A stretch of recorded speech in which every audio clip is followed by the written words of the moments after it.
सन 637 ईस्वी में जब खलीफा हजरत उमर रजी अल्लाह ताला अन्हो के दौर में जब मुसलमानों ने यरूशलेम फतह किया, इस वक्त ये इलाका फ़लस्तीन के नाम से जाना जाता था। तकरीबन 1300 साल तक मुख्तलिफ मुस्लिम सल्तनतों ने यहाँ हुकूमत की। खिलाफत राशिदा, उमवी खिलाफत, अब्बासी खिलाफत, अयूबी सल्तनत, ममलूक सल्तनत, उस्मानी खिलाफत। खास तौर पर 1517 से 1917 तक उस्मानी खिलाफत ने फ़लस्तीन पर हुकूमत की, यानी तकरीबन 400 साल तक यरूशलेम पर तुर्क उस्मानियों का कंट्रोल रहा। 1917 में पहली जंग अजीम के दौरान बरतानिया ने उस्मानियों को शिकस्त देकर फ़लस्तीन पर कब्जा कर लिया। इस दौरान एक अहम वाक़या हुआ। बरतानिया ने यहूदियों से वादा किया कि फ़लस्तीन में यहूदियों के लिए एक कौमी वतन बनाया जाएगा। इसके बाद यूरोप से लाखों यहूदी फ़लस्तीन आना शुरू हो गए। अरब और यहूदियों के दरमियान कशीदगी बढ़ने लगी। 14 मई 1948 यहूदी रहनुमा डेविड बिन गोरियोन ने इसराइल के क़याम का ऐलान किया। इस ऐलान के फौरन बाद अरब ममालिक ने इसराइल के खिलाफ जंग शुरू कर दी।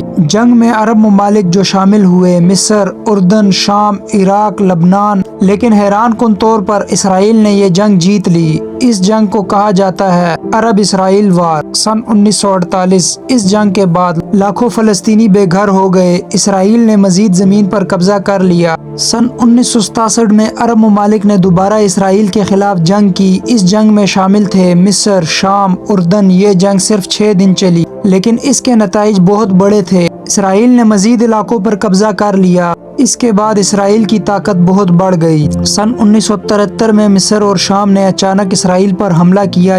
ये जंग योम कपूर जंग के नाम से मशहूर है। इब्तिदा में अरब फौजियों ने कामयाबी हासिल की, लेकिन बाद में इसराइल ने जवाबी हमला किया। इस जंग के बाद 1989 में मिस्र और इसराइल के दरमियान अमन मुआहिदा हो गया। 1987 में फ़लस्तीनियों ने इसराइल के खिलाफ बगावत शुरू की। सन 2006 से लेकर आज तक इसराइल और फ़लस्तीनी ग्रुप्स के दरमियान कई जंगें हुई, खास तौर पर गजा वार 2008, गजा वार 2014, कॉन्फ्लिक्ट 2021, गजा वार 2023। ये तनाज़ा आज भी जारी है। अक्टूबर 2023 में मशरिक़ वस्ता में एक और बड़ी जंग शुरू हुई। 7 अक्टूबर 2023 को हमास ने इसराइल के अंदर अचानक हमला कर दिया। इस हमले में हज़ारों रॉकेट इसराइल की तरफ फायर किए गए। कई इसराइली फौजी अड्डों पर हमले हुए। सैकड़ों इसराइली हलाक हुए। कई लोगों को यरगमाल बना लिया गया। इसके बाद इसराइल ने गजा पर बड़े पैमाने पर हमला शुरू कर दिया। इस जंग में गजा के कई शहर तबाह हो गए। हजारों फ़लस्तीनी शहीद और जख्मी हुए। लाखों लोग बेघर हुए। ये जंग दुनिया की सबसे तबाहकुन शहरी जंगों में से एक बन गई।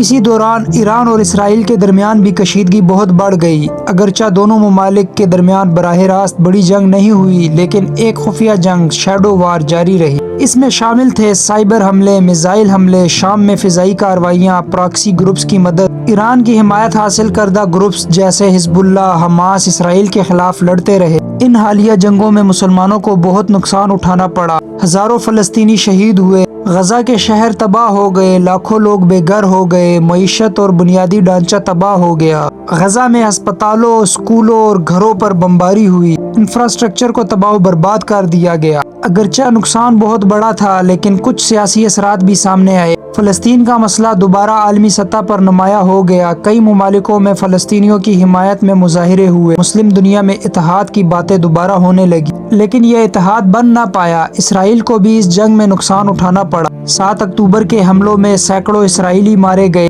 कई शहरी यरगमाल बनाए गए। आलमी सतह पर तनकीद में इजाफा हुआ।